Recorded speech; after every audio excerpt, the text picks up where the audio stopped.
Thank you, Mr. Chairman, and thank you, Secretary Mink, General Alvin, General Saltzman, for appearing with us today and for your service.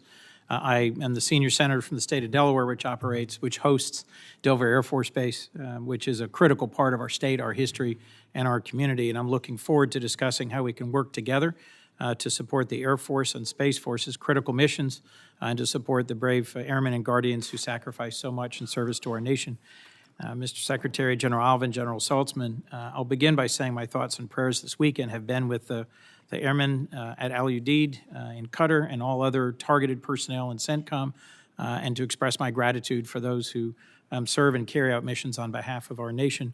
The Air Force has done a tremendous job of protecting our partners and the joint force in a turbulent region. And I'd also like to take this opportunity to remind all of us that our service members and civilians stationed in the region continue to put their lives on the line in the service of our national defense. I have just returned from the NATO summit, and I think it was a significant step forward for all 32 NATO allies to commit to a 10-year goal of 5% of GDP in investment for defense. But across all the conversations that my colleagues and I had with defense ministers, foreign ministers, heads of state, there was a consistent theme. Spending more money in and of itself will not achieve our shared goals. Spending it more wisely, coordinating better, delivering capabilities rather than just throwing more on the pile in Europe will be critical to our achieving shared goals of improved surveillance, improved resilience, better coordination, better communications, and better preparation for an increasingly dangerous world. On a recent bipartisan trip to the Philippines and Taiwan, very similar conversations. So you have critical missions in front of you.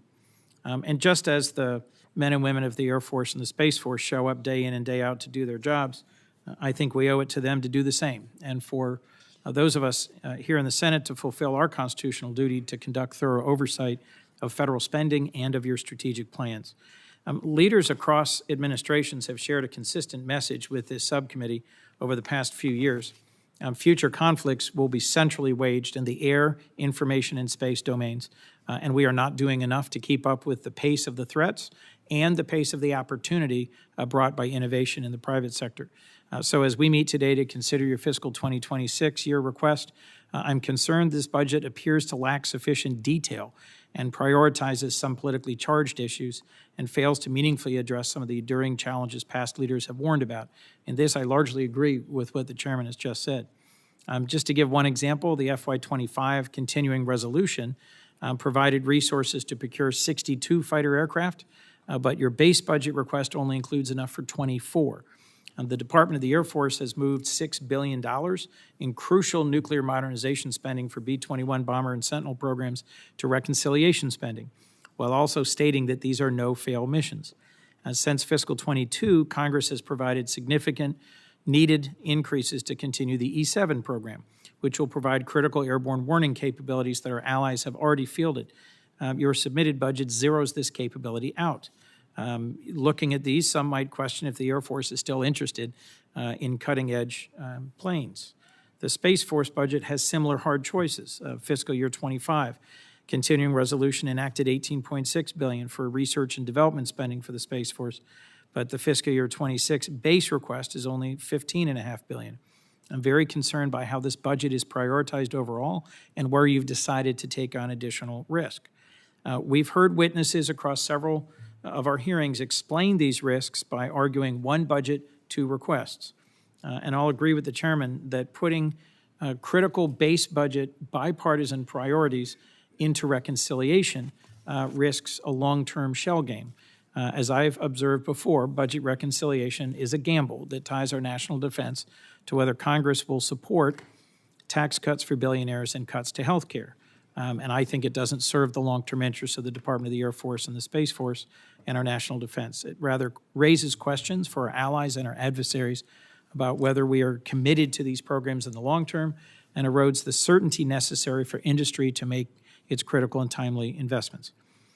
Bluntly, all of this is before we get to the more partisan question of the Air Force spending hundreds of millions of dollars to retrofit a used Qatari jet as a vanity project for a president unhappy with the contract that he himself negotiated a few years ago.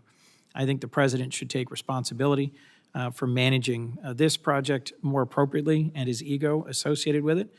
but frankly, the Air Force is in the hard position of having to defend and explain its budget and priorities. So I hope today's discussion can demonstrate the Department of the Air Force has real challenges and real answers for it. I think the best way to deal with this is by rejecting political imperatives and thinking first about the security needs of the airmen and the guardians in the Middle East and Asia and Europe and here in the United States. As their elected leaders, we should be making decisions based on real threats and real needs and finding ways to solve those problems. I'm ready to do so with the chairman, members of this subcommittee, anyone willing to work with us in good faith to find a long-term solution to your pressing issues that contribute so centrally to our national security. Thank you again for your testimony today. I look forward to your responses, and I look forward to working with the chairman as we move forward. Thank you.